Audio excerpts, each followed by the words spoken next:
السلام عليكم ورحمة الله وبركاته. ان شاء الله كامل تكونوا لاباس وبخير وبصحة جيدة ان شاء الله. في الفيديو تاع اليوم البنات راح نشاركوا معكم ولا راح نبدا معكم من 6 تاع الصباح.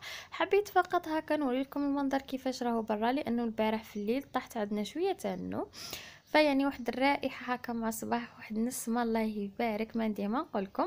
وهنايا جيت مباشره الكوزينه نوريها لكم كيفاش راهي. شفتوا البنات يعني هذوك تحت المواعن ولا الشيء اللي كنت دايرته تحت كامل راني حاطاته فوق البوطاجي. هذا الشيء درته البارح في الليل. وثاني تغسلت الفريجيدير البنات، هذوك الشكاير نحط فيهم حاشاكم لابوبيل راني حاطتهم ورا الفريجيدير.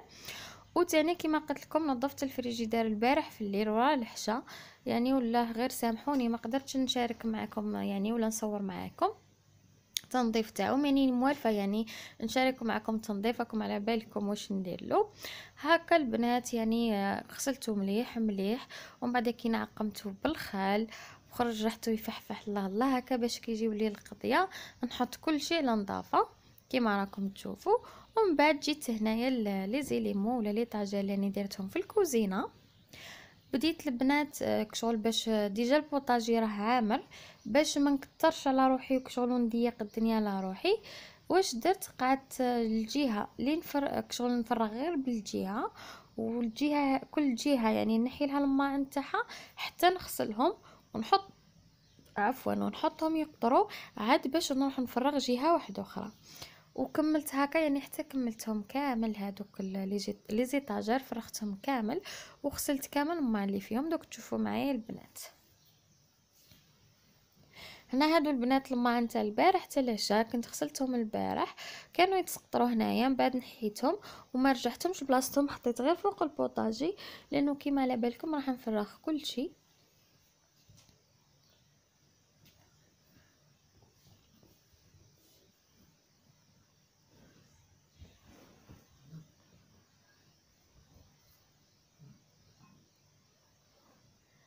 فوالا وهنايا البنات بديت نغسل في الصحونه اللي كنت فرغتهم من لي ليمون تاعي ولا من لي طاجر هكا، يعني كل حاجه نهبطها نغسلها كل حاجه نهبطها نغسلها حتى نلقى روحي كملت.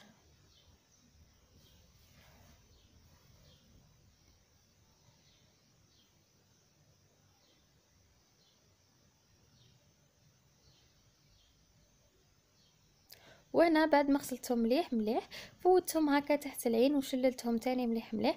هنا الله يبارك كانت يعني العين جات في الماء بارد وقاوي. خلوا انا هذا واش نحب اصلا بدا يعني البنات عدت نبدا الروتين تاعي مع الصباح ولا تنظيفات مع الصباح هكا باش تكون العين كاينه وبارده وقاويه باش ننظف براحتي وما نخافش الا كان سيتينا تفرغ لي.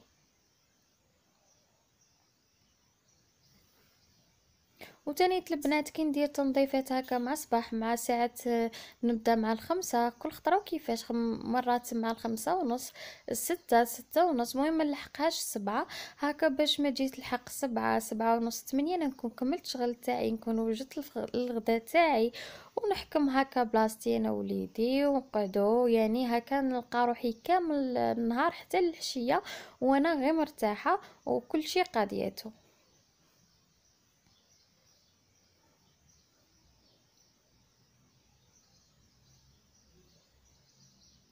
كما قلت لكم حبيباتي بعد ما فرغت الجهه الاولى وغسلت الماء اللي فيها تاني جيت فرغت هذه الجهه الثانيه واكيد راح نغسل الماء اللي فيها.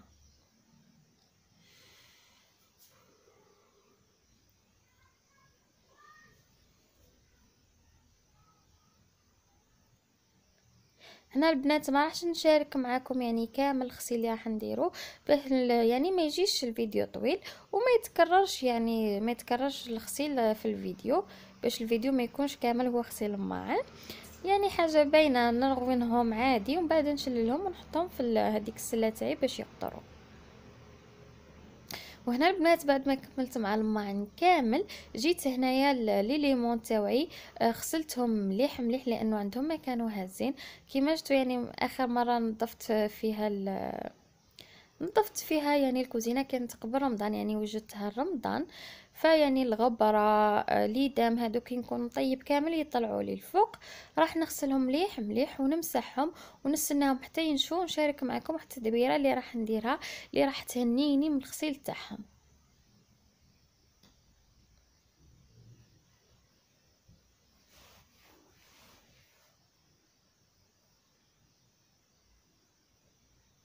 يعني البنات صراحه لقيت فيهم بزاف تاع الغبره، ولقيت فيهم بزاف تاع ليدام من فوق مترصبين، يعني حاجه كيما نقولوا قراب. فيعني قررت ندير لهم هذه تدبيره تاع الالومنيوم هكا باش نتهنى يعني من ما يتراكموليش فوقهم هكا سباك وكاع ويقعدوا لي نضاف، نبدل غير الالومنيوم وخلاص. فوالا، وهنا البنات كيما شفتوا يعني كانوا مغبرين، كان فيهم ليدام، ودركا صيبوا يعني نطويتهم مليح مليح ومسحتهم، راح نستناهم ينشفوا وباش نغلفهم بالالومنيوم. وما من لتحت البنات غسلتهم، يعني درت نفس الشيء، ما حبيتش فقط نصور لكم باش الفيديو ما يجيش طويل وما نكرر لكمش يعني العمل. كيما غسلتهم من فوق غسلتهم من البنات.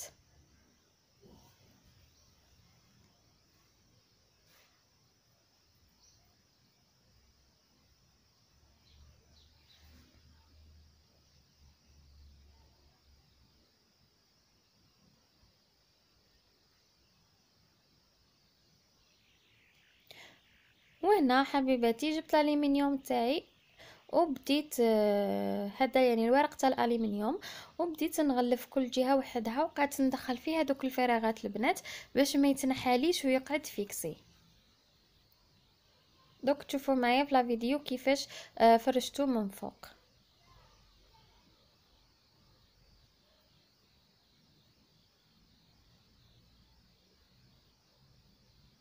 كيما شفتوا البنات دخلت هذيك الزوائد دخلتهم هنايا ما بين الوحده والوحده هكا باش كشغل يحكم بلاصتو مليح مليح وما يتنحاليش. وهذا هو الشكل تاعو بعد ما غلفته كامل من الفوق هكا البنات. باش كي نحب ندير تنظيف المطبخ تاعي كشغل ما نحك من فوق ما والو، نبدل غير الالومنيوم هذا وصيبو. وهنايا بعد ما نشفوا لي الماعن ورجعتهم لبلاصتهم جيت هنايا غسلت كشغل فرغت البوطاجي وبديت نغسل في الحيوط ولا في بلاصه هذيك الفايونس اللي جايه على البوطاجي لاني مغلفتها بهذا الورق. نورمالمون راكم تعرفوا الكوزينه تاعي، فغسلته مليح مليح يعني كان نظيف كامل لانه نمسحه كل يوم ورا العشاء. ابار عند كشغل عند الكوشه كاين واحد هكا واحد البقعه اللي تلقاهم صغار صفوره، هادوك تاني غسلتهم يعني تاني عند الكوشه نمسح يعني صراحه كل يوم ندير لهم رغيوه هكا صغيره سينو كره تبهدل.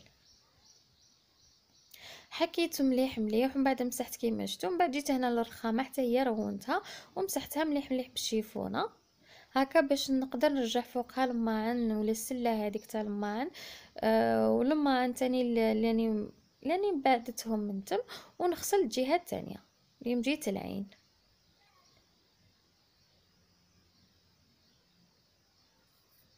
فوالا، وهنا بعد ما غسلت الجهه الثانيه اللي مجيت العين جيت هنا تاني غسلت لافابو تاعي مليح مليح ولا ليفي ورغونتو يعني واحد الترغوينه اللي كان مسكين كان مبهدل لانه دول ايامات البنات كنت شويه تعبه يعني صراحه ما كنتش نقي هذاك النقاط الصح، نغسل مع غير هكا خفيف خفيف ولا ندير العشاء وسي بومي. الحمد لله كي لقيت صحتي ولقيت راحتي نضت وبديت يعني من جديد. وفوالا، وكل بلاصه البنات نغسلها اكيد راح نفوت عليها بالشيفونه هكا باش من نجي نكمل كلشي نلقى يعني روحي ماشي ما عنديش خدمه كبيره، اي حاجه نديرها من بعد يدي منها حتى نخلصها. وهنا بعد ما غسلت ليفي تاعي شللته ثاني حتى هو مليح مليح باش تهبط هذيك الرغوه كامل.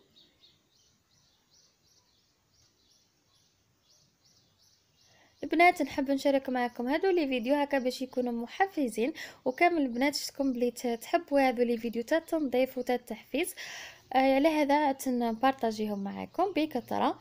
وهنايا فوق الفريجيدار يعني الفريجيدار البارح غسلته في الجناب غسلته من داخل والفوق ما غسلتوش قلت حتى الغدوه كيما شفتوا يعني الفتفات تاع الكسره شوفوا. فوالا بعد ما غسلته مليح مليح ونشفته غلفته بالبابي سيلوفان هذا لانه هذا النيلو اللي دارته من فوق ولا تواسيغي ماشي طويل بزاف يعني ما مغطيليش كامل الفريجيدار، كاين بلاصه لهذيك اللي من اللورا ماشي مغطيها فقلت نغفيها عفوا نغلفو هكا بالبابي سيلوفان ولا بالورق شفاف هكا باش يقعد لي نظيف يعني. ومام يعني هذا ما راحش يضاين معايا، ما راحش يقعد معايا يعني حياتي كومبلي. قلت معليش هكا نستحفظ به انا تاني نهار نبيعو، ولا مولاتو اللي تشريه من ورايا تكون ديجا يعني تلقاه نظيف، تلقاني ديجا انا مستحفظه به، ماشي كيما انا نهار شريته يعني صراحه انا لقيته كارثه. فيعني لازم حاجه هكا نحافظوا ليها او نهار نحبوا نبدلوها ولا نبيعوها هكا باش نشريو حاجه جديده، اللي تشريها من ورانا تشريها نظيفه يعني ماشي مبهدله. هذا هو الميساج اللي حبيت نوصله البعض، يعني الناس اللي شفتهم بزاف يعني متهاونين مع الشيء هذا، يكريو دار كي يخرجوا منها يخلوها مبهدله ما ينيطوايوهاش، ولا كيشرو بار اكزومبل حاجه تحب تبيعها ماسخه ماشي حتى تغسلها، ماشي غير في الفريجيدير ميم في الكوزينيير ولا اي حاجه يحبوا يبيعوها كاين اللي تبيعها تبهدل، يعني كي تشريها هذيك من وراها عندها ما تدعي ليها. المهم وهنايا بعد ما كملت ورجعت الفريجيدير بلاصتو سيقت تحتو، ثاني زدت كملت سيقت كامل الكوزينه، ومن بعد سنيتها حتى تنشف ورجعت هذوك الدوزان اللي كانوا تحت البوطاجي. وهذا هو الشكل المطبخ تاعي بعد ما نظفته الحمد لله. يعني هذا وين قلت لزوج تاعي الكوزينه هذا وين عادت تشبه الكوزينات فوالا. يعني رجعت كل حاجه في بلاصتها. هذا هو يشوفوا البابي البنات كي غسلته ما راح منه كولر ما والو، قعد هو ولا هنا لا بلاك تاعي البنات كنت جي غسلتها البارح في الليل، يعني انا بعد ما نكمل الطياب دائما ورا العشاء نغسل هذاك الغسيل اللي مليح، حتى هذوك يعني الحوامل تاعها نغسلهم مليح هكا باش نستحفظ بها. وهما البنات رجعتهم كامل بلاصتهم، بدلت شويه يعني هكا باش تحسي بالتغيير. فوالا المهم كل حاجه رجعتها لبلاصتها. ان شاء الله البنات هذا التنظيف اللي درتو يكون حفزكم ويكون عجبكم في نفس الوقت. هاد الوصفه تاع الفول اللي بزاف بنينه وبسيطه وتحضر في وقت يعني قصير.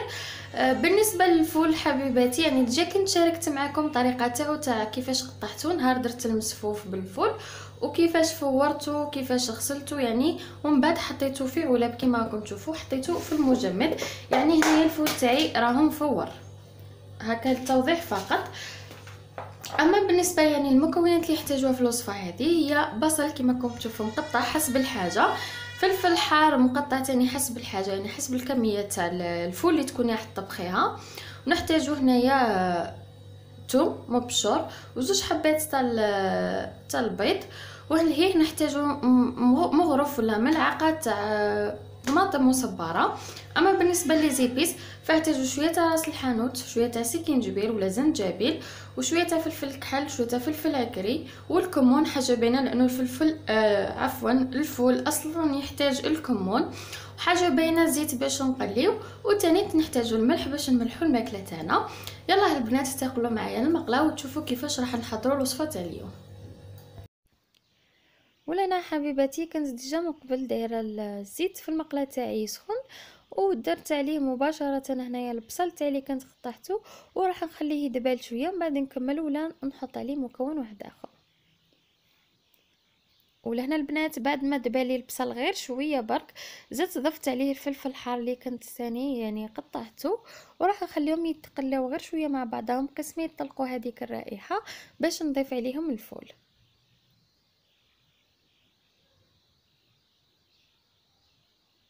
وفوالا وهنا جبت الفول تاعي وحطيته، وثاني راح نحرك هنا المكونات مليح مع بعضهم هكا باش هذاك البصل والفلفل الحار يتوزع للفول تاعي كامل. ومن بعد ضفت الثوم اللي كنت رحيته، وثاني راح نخلط مليح الفول تاعي مع الثوم ونخليه يتقلى ثاني هكا باش كشغل هذاك الثوم يتوزع للفول كامل ويطلق البنه تاعو. وهنا بعد ما خليتهم شويه تقلاو جيت ضفت عليه طماطم مصبره هذيك ملعقه تاع طماطم، ولازم نحرك مليح حتى الطماطم توزع عليه كامل. راكم شفتوا كيفاش ولا احمر كي حركته مليح. ومن بعد ضفت عليه المنكهات ولا لي زيبيس اللي هي فلفل كحل وزنجبيل ولا سكنجبير وراس الحانوت وفلفل عكري، وراح نضيف الكمون اللي هو عنصر اساسي في الفول. وهنا بعد ما حطيت الكمون راح ثاني نزيد نضيف الملح. هنا الملح زيد شويه البنات لانه راح ندير البيضه، وهكا البيض راح ينحي لي شويه الملوحه هذيك. وراح نحرك مليح مليح باه المنكهات ولا لي زيبيس اللي ضفتهم يتوزعوا الفول تاعي كامل. وراح ندير واحد الطريقه واللي هي نبقى نمرس فيه هكا باش هذاك الحب تاع الفول يتمرس شويه وتدخل ليه النكهه تاع لي زيبيس.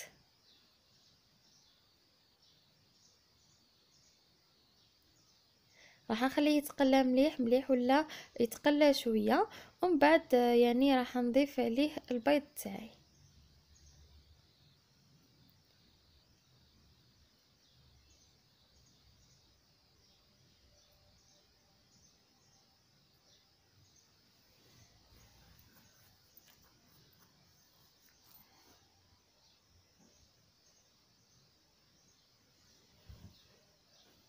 هنا البنات كنت حاطه روحي قاعده نصور وانا ديجا كنت كوبيت لا فيديو، يعني ما شاركتش معكم كي ضفت له البيض. المهم ضفت له غير زوج حبات، ولا كانتي يعني تحبي طعمه تاع البيض طاغيه تقدري تكثري من البيض، فانا درت غير زوج حبات يعني يكفاوني. وهنا يا حبيبتي هذا هو يعني الشكل تاع الفول تاعي بعد ما حطيته في صحن تقديم. ان شاء الله تجربوا هذه الوصفه يعني وتعطوني راي تاعكم فيها. صراحه البنات راح تجي بنينه وتجي مشبعه تاني مليحه في فصل الصيف، تجي خفيفه وما تديلكش بزاف الوقت، سيرتو الا كنتي يعني محضره ديجا الفول من قبل ومفوراته. ان شاء الله تعجبكم الوصفه تاع اليوم، ان شاء الله يعجبكم الفيديو تاع اليوم ويكون حفزكم التنظيف اللي درتو الكوزينه. الى اللقاء، دمتم في رعايه الله وحفظه.